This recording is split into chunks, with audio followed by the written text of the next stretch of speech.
Bismillahirrahmanirrahim. Thank you very much, ladies and gentlemen. I welcome you all to this forum. Today we have arranged with us, and the resource person with us is Mr. Shamshad Haider. Thank you. Mr. Shamshad Haider he has been conducting such like sessions of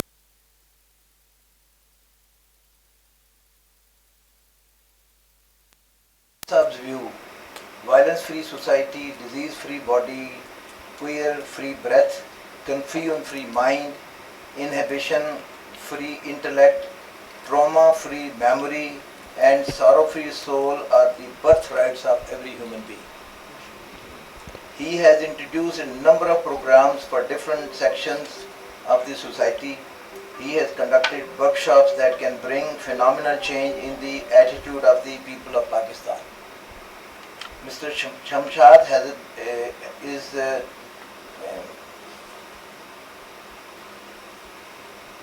he has conducted a lot of sessions on total wellness, health, yoga, meditation, and is the founder of Yoga Pakistan.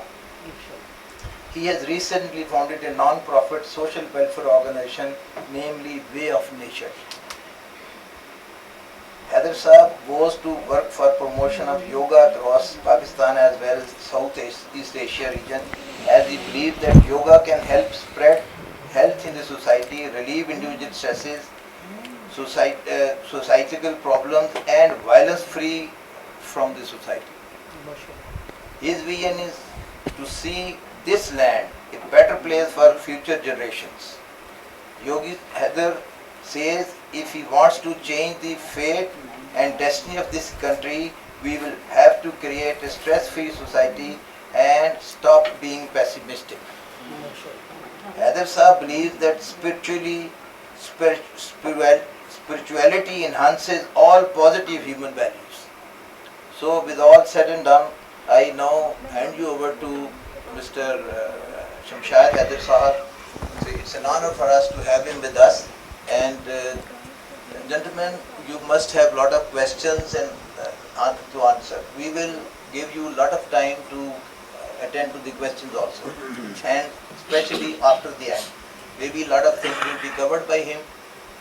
The rest we will leave it for. Okay. So, Mr. Shamshad Haider. Thank you.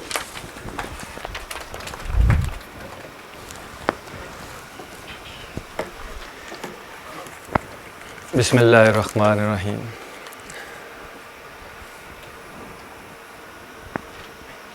जनाब doctor साहब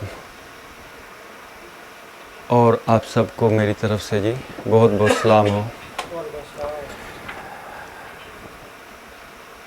आज का ये जो हमारा programme है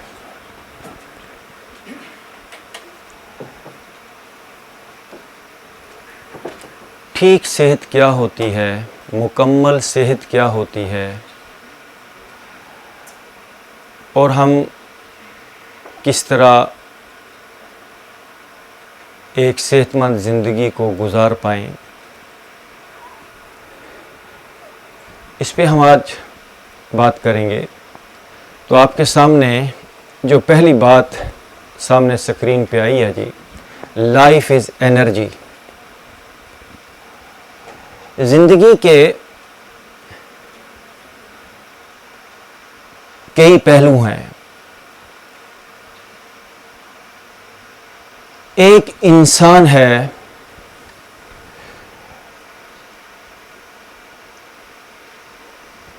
जो अपने आप को एनर्जी की तरफ लेके जा सकता है।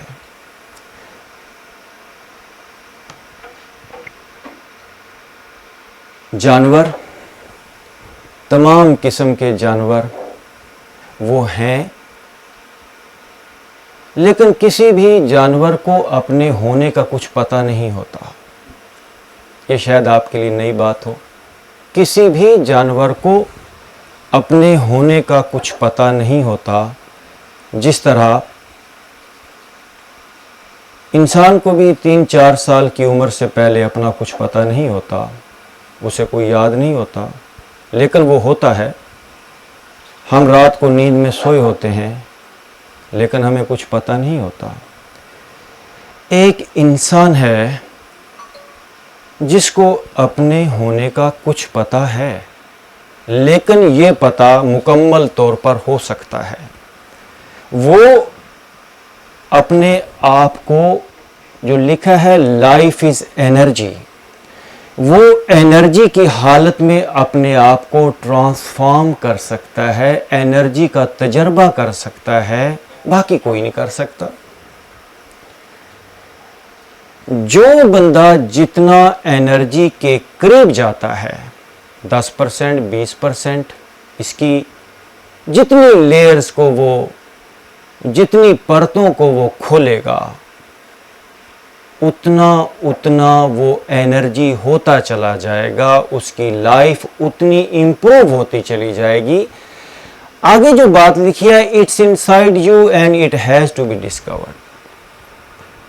सेहत, तंदुरुस्ती, खुशी, प्यार, मोहब्बत, ये कोई ऐसी चीज़ नहीं है जिसे आप मुझसे सीख पाएँ, किसी डॉक्टर से सेहत हासिल कर पाएँ, किसी मेडिसिन से अपने आप को सेहतमंद कर पाएँ। सेहत एक डिस्कवरी है, एक दरियाफ्त है, एक फीलिंग, एक तजर्बे का नाम है जो हम सब के अंदर है। जैसे ज़मीन से पानी को निकालना हो, पानी मौजूद है लेकिन नज़र नहीं आ रहा, उसके लिए एक काम करना होगा, हमें ज़मीन को खोदना होता है और फिर आहिस्ता आहिस्ता एक लेयर को हटाएंगे, फिर दूसरी लेयर आती है, फिर तीसरी आती है, पत्थर हटेंगे, फिर कंकर, फिर रेत, फिर मिट्टी, फिर जाके साफ और शफाफ पानी मिलता है। हमारा जो आज का ये प्रोग्राम है, बल्कि हमारा पूरा जो भी एक मिशन है कि किस तरह इंसान को तैयार किया जाए और वो अपने अंदर एक तरोताज़ा इंसान को डिस्कवर कर पाए। आगे चलेंगे जी बुखारी साहब।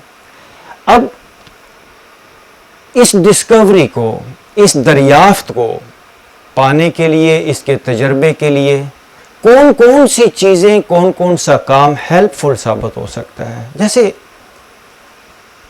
पहली बात है बैलेंस्ड डाइट। एक आम तौर पे एक बात की जाती है, जैसा अन्न वैसा तन। आप जो कुछ भी खाते हैं आप वैसे ही बनते चले जाते हैं।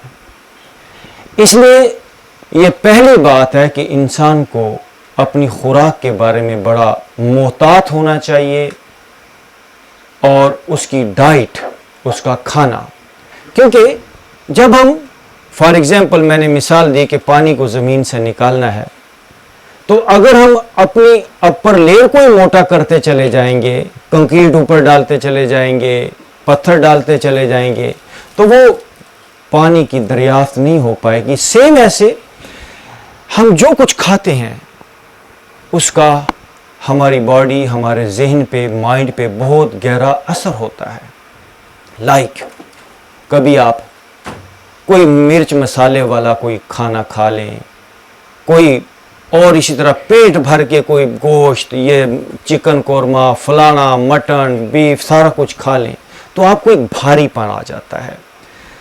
तो क्योंकि ज़िंदगी एक बड़े तजर्बे के लिए है, एक बड़ी दरियाफ्त के लिए है। जिस तरह एक गाड़ी होती है, गाड़ी अपने अंदर कोई मकसद नहीं होता, गाड़ी से किसी मंजिल पे पहुंचना है, सेम ऐसे ये बॉडी अपने अंदर मकसद नहीं है, इससे एक बड़ा मकसद, एक बड़ी मंजिल को अचीव करना है। उसमें हमें मुनासिब डाइट, उसका बड़ा ध्यान रखना होगा। अब मुनासिब डाइट में क्या आता है, मैं बड़ी सिंपल सी बातें बताऊंगा आपको। जो फल, जो सब्जियां जितने ज़मीन से ऊपर होते हैं वो उतने अच्छे होते हैं, उनमें अर्थ एलिमेंट कम होता है, उनमें भारीपन कम होता है, आपको वो उतने तरोताज़ा रखेंगे। जी आगे चलिए। अब सेकंड बात, यानी सेहतमंद रहने के लिए दूसरी सबसे अहम बात वो है आपकी नींद बेहतर होनी चाहिए। दिन भर के काम काज के बाद जब आप रात को सो जाते हैं तो दिन भर के जो भी सेल्स जो डैमेज होते हैं बॉडी के अंदर, जो एक शिकस्त, तो क्या कहते हैं उसको, ऊपर नीचे सिस्टम आया होता है, रात को वो सारा सिस्टम रिपेयर हो जाता है। कैसे रिपेयर होता है आज आपको ये बड़ी मजे की बात बताना चाहूंगा। ऐसा नहीं कि नींद की वजह से वो रिपेयरिंग होती है, आप नींद में ठीक सांस लेते हो, ये एक और नई बात आपके लिए होगी। इंसान आमतौर पे जो सांस लेता है, मैं अभी आप सबसे वो चेक भी करूंगा, बल्कि आपको बताऊंगा भी, एक तजर्बा कर लें। इंसान आमतौर पे जो सांस लेता है तकरीबन इस ज़मीन पर 50% से भी ज़्यादा लोग गलत सांस लेते हैं। आइए हम इस पे थोड़ा सा काम करेंगे। सब लोग अपना राइट हाथ अपने पेट पे रखें, राइट हाथ अपने पेट पे रखें और सब लोग अभी लंबा और गहरा सांस लीजिए। Deep breath in, breath out. अभी सब लोग मुझे ये बताएंगे, आप में से वो लोग जिनका सांस लेते हुए पेट अंदर की तरफ गया है, फिर एक बार हम कर लेंगे। Okay, once again deep breath in, छोड़िए। जिनका सांस लेते हुए पेट अंदर की तरफ गया वो जरा हाथ खड़ा करें। ओके, अब हम सेकंड पे जाएंगे। Okay, once again deep breath in, breath out. अब जिनका पेट बाहर की तरफ फूला है वो जरा हाथ खड़ा करें। ओके जी, आप छोटे बच्चे को कभी देखिए, छोटा बच्चा वो पंगूड़े के अंदर या बिस्तर के ऊपर लेटा हो तो आप पाएंगे उसका पेट फूल रहा है। वो जब सांस लेता है तो उसका पेट बाहर की तरफ आता है। और रात को जब इंसान सो जाता है तो वो उसका पेट ठीक तरह से बाहर की तरफ फूलता है, उसका सांस ठीक चलता है। और हमारी बॉडी के अंदर जो लाइफ फोर्स का फंक्शन है, जापानी ज़बान में एक लफ्ज़ है वो कहते हैं टंडेन, हारा, चाइनीज़ में उसको टंडेन कहते हैं। ये नाफ के नीचे एक सिस्टम है, अगर आप सांस को पेट तक नहीं लेकर जाएंगे वो एनर्जी एक्टिवेट नहीं होगी। तो रात को क्या होता है, जब हम सो जाते हैं तो हमारा सांस ठीक चलता है और सुबह को जो आप फ्रेश होकर उठते हैं सिर्फ इसी वजह से कि रात आप स्ट्रेस फ्री सांस लेते हैं। दिन में जब इंसान सांस लेता है तो वो तनाव के अंदर होता है। तो नींद, और वो भी अच्छी नींद। और नींद का एक और बात आपको बता दूं, नींद का मकसद कोई 8-10 घंटे सोना नहीं होता, नींद का मकसद आराम होता है। और बाज लोग इस दुनिया में ऐसे भी हैं जो 1 घंटा भी अगर उस स्टेट ऑफ माइंड के अंदर चले जाते हैं तो उनको 8-10 घंटे की नींद की जरूरत नहीं रहती। आगे चलेंगे जी। गुड स्लीप के बाद गुड एक्सरसाइज, ये जरा तो जो तलबात है, मैं एक्सरसाइज का लफ्ज़ यूज नहीं किया बल्कि इसके साथ गुड एक्सरसाइज, जिम की एक्सरसाइजेज, दंड बैठक और बहुत ज़्यादा लंबी चौड़ी वॉक, बहुत ज़्यादा वज़न को उठाना, इस पे बड़े रिजल्ट हमारे सामने आए। जो लोग भी 10-10 किलोमीटर वॉक करते हैं उनके घुटने ख़राब हो जाएंगे। जो लोग भी बहुत ज़्यादा जिम की एक्सरसाइजेस करेंगे, वज़न उठाएंगे, उनको भी जॉइंट पेन, मस्कुलर पेन होना शुरू हो जाएगा। तो मुनासिब एक्सरसाइज, ठीक एक्सरसाइज। अब ठीक एक्सरसाइज क्या है? ठीक एक्सरसाइज के 3 हिस्से हैं। आगे चलेंगे जी। नंबर 1, इससे आगे चले जाएं जी। 3 एक्सरसाइजेस के, ये जो ठीक एक्सरसाइज है उसके 3 हिस्से। Number 1, physical postures. जब हम दिन भर रूटीन लाइफ के अंदर रहते हैं, सड़क पर चल रहे हैं, दफ्तर में हैं, डेली की फैमिली लाइफ है, तो आपकी बॉडी के अंदर आपकी सोचों और आसपास के माहौल से आप जो अल्फाज सुनते हैं, जो चीज़ देखते हैं, इस सब के असरात आपकी बॉडी के अंदर आते हैं। जिस तरह आपके कंप्यूटर के अंदर, मोबाइल के अंदर डाटा आता है, और जैसे वो डाटा बढ़ जाता है तो आपको वो डाटा बाकायदा साफ़ करना पड़ता है, कंप्यूटर स्लो हो जाता है आपका। इसी तरह जब बॉडी के अंदर डाटा ज़्यादा हो जाता है, क्योंकि आपकी बॉडी प्रॉब्लम नहीं, ये ज़रा गौर से सुनने वाली बात है, इंसान की बॉडी अपने आप के अंदर एक सुपर डिवाइस है। सुपर, ये नेचर से आती है।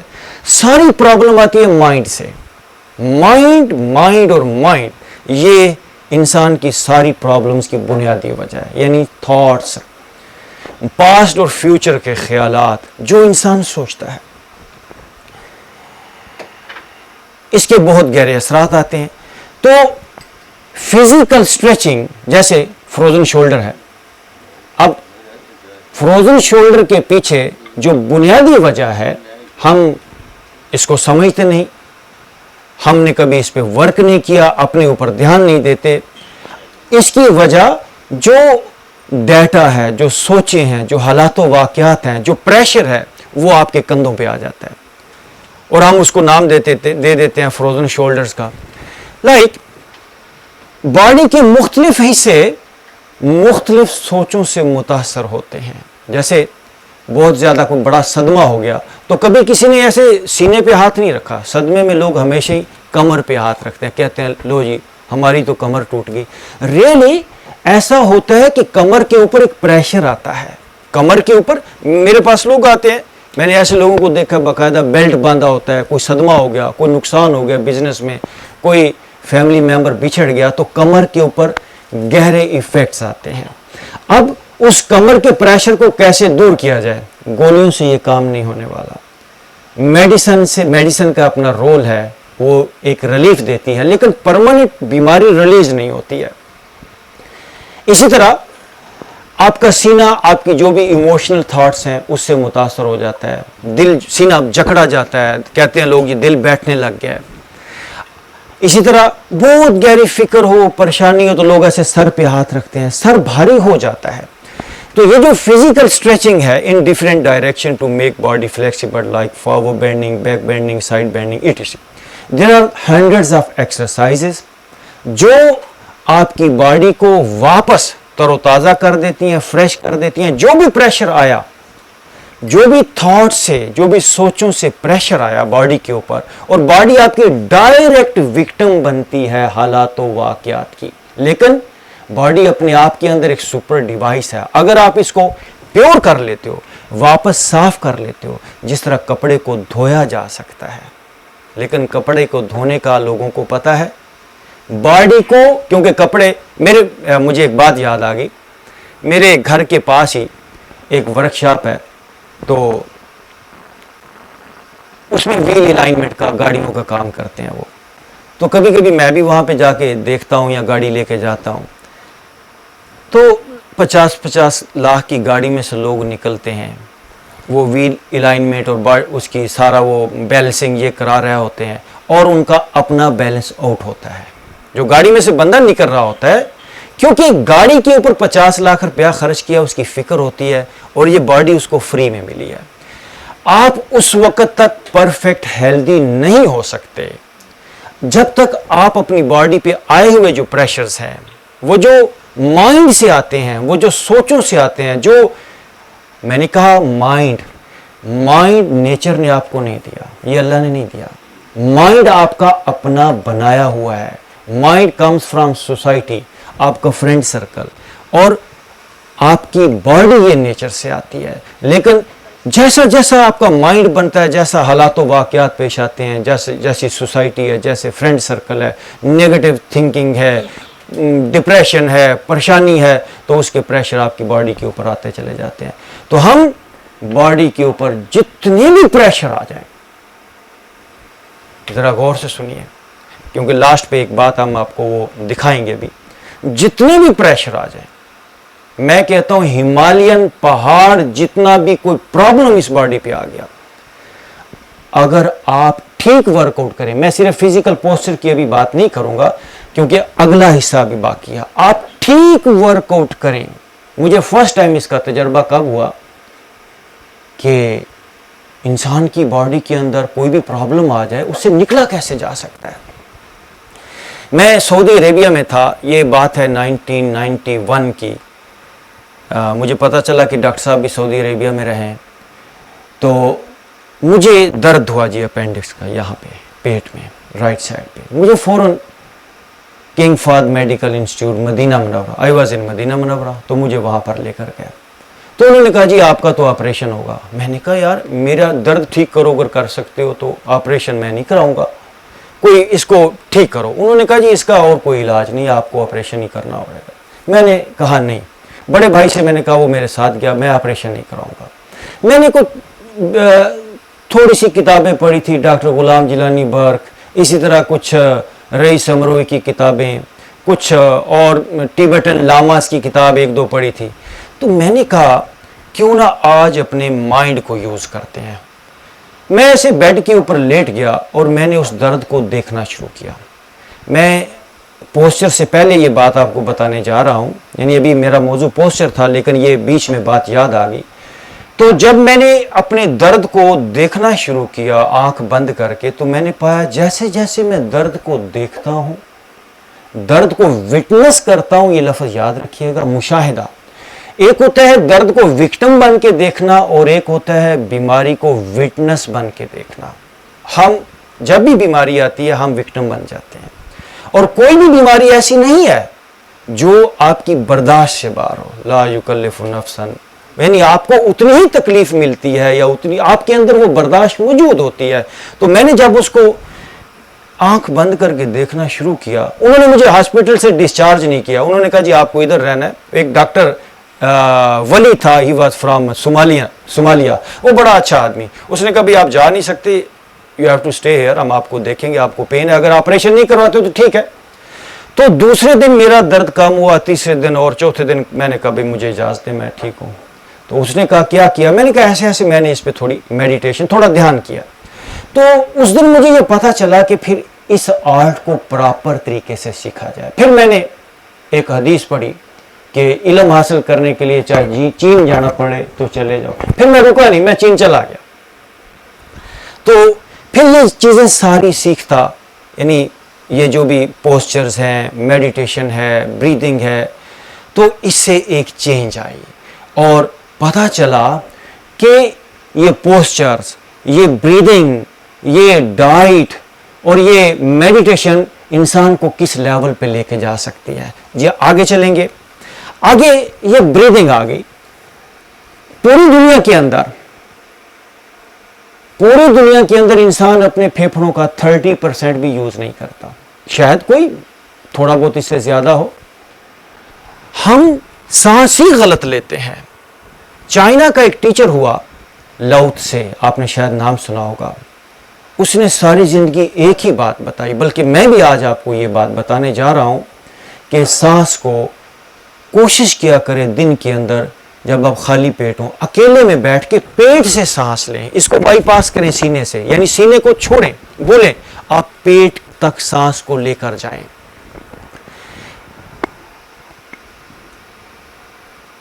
जापान में एक योगियों का एक सिलसिला है, उसको कहते हैं ज़ेन योगी, आपने नाम सुना होगा। वो अपने नए आने वाले स्टूडेंट्स को एक चीज बताते हैं, एक तजर्बा, कि उसको पता चले कि सांस की क्या इंपॉर्टेंस है, इस जगह की पेट की क्या इंपॉर्टेंस है। ये जो आपका पेट है, यानी सांस को यहाँ पर लेने के फ़वाइद क्या हैं। वो क्या करते हैं, 2 तालाब उनके उसी सेंटर में होते हैं, उसके अंदर एक ही नस्ल की, एक ही उम्र की, एक ही साइज की कुछ मछलियां डाल देते हैं, दोनों में 10-10 मछलियां डाल देते हैं और उनको एक ही तरह का खाना दिया जाता है। लेकिन एक छोटा सा फर्क करते हैं, एक तालाब के अंदर ऐसे दरमियान में एक स्टिक खड़ी कर देते हैं, कोई लकड़ी की स्टिक सेंटर में बिल्कुल, और एक तालाब को एज इट इज छोड़ देते हैं। अब 6 माह के बाद उन मछलियों को निकाला जाता है, स्टडी की जाती है, इस तालाब की भी और स्टिक वाले तालाब की भी। तो हैरान कौन रिजल्ट आते हैं कि जिस तालाब के अंदर स्टिक होती है वो मछलियां हेल्दी होती हैं, उन मछलियों का वजन ज्यादा होता है, वो मछलियां फ्रेश होती हैं बनिस्बत दूसरे बगैर स्टिक वाले तालाब के।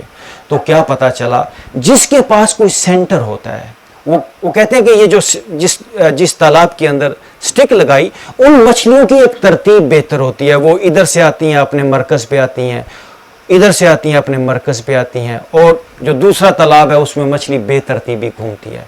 हमारी बॉडी का जो सेंट्रल पॉइंट है वो आपका नाफ वाला हिस्सा है।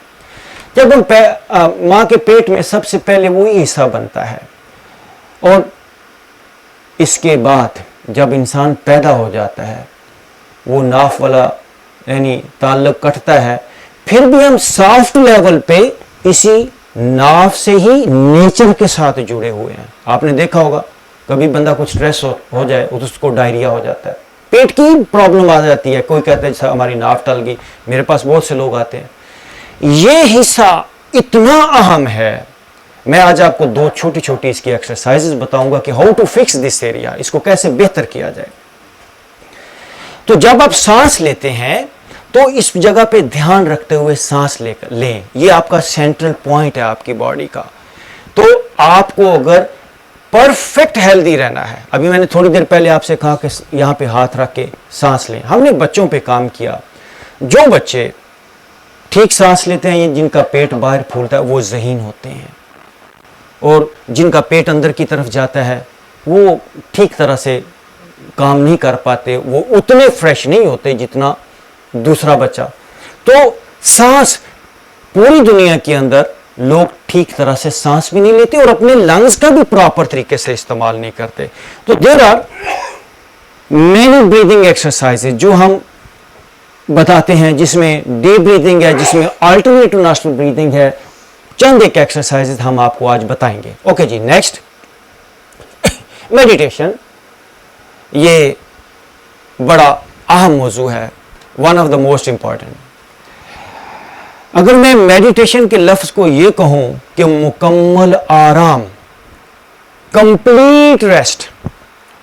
हम आम तौर पे जो भी रेस्ट करते हैं लाइफ के अंदर, रात को सो गए, रात को सो जाने के बाद आपका माइंड नहीं सोता, माइंड रात को ख्वाबों में भी चलता रहता है, और सुबह को उठ के पता चलता है बंदा फ्रेश होने की बजाय बड़ा बेजार होके उठता है, थका हुआ उठता है, नींद भी ठीक हुई फिर भी थका हुआ। रात को जो ख्वाबों का सिलसिला चला उसमें कोई कई डरावने ख्वाब देखे, फलाना ढमकाना हुआ, रात को भी वही बिजनेस धंधा ख्वाबों में चलता रहता है। तो मेडिटेशन क्या है? ये ना तो स्लीप है, ना तो नींद है, ना ही आम तरह का जागना है।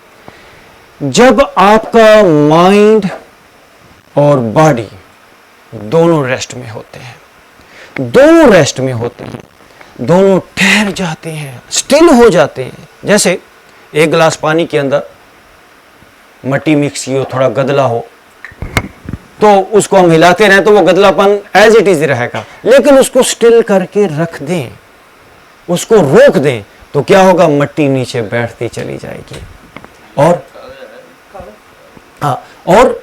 पानी शिफाफ होता चला जाएगा। अगर आपने अपने वजूद को शिफाफ करना है, अगर आपने सुपर हेल्थ को अचीव करना है, ये लफ्ज़ याद रखिएगा, सुपर हेल्थ। मैं कोई दवाइयों वाली हेल्थ की बात नहीं कर रहा, वो सारा का सारा काम चला हुआ है, वो गुजारा मुजारा है, ये हॉस्पिटलों के इलाज। आपकी सेहत आपके अपने हाथ में है और डिस्कवरी है, और आपने ये समझा कि शायद जो है वो ऐसे सेहत मिल जाएगी। बल्कि इकबाल के शेर से मैं ये बात समझाना चाहूँगा, जो मैंने पहले बात बताई कि ज़िंदगी एनर्जी है, इकबाल कहता है जिंदगानी की हकीकत कोहो कन के दिल से पूछ। वो फरहाद था ना, फरहाद, उसको कोहकन से इकबाल ने कहा जिंदगानी की हकीकत कोहकन के दिल से पूछ, जुए शीर तेशाओ संगे गरा है जिंदगी। जिंदगी ऐसे नहीं मिल जाती, सेहत ऐसे नहीं मिल जाती, खुशी ऐसे नहीं मिल जाती, पीस ऑफ माइंड। हम जिस तरह प्याज होता है ना, प्याज की लेयर्स होती हैं, एक ऊपर छिलका फिर अंदर छिलका।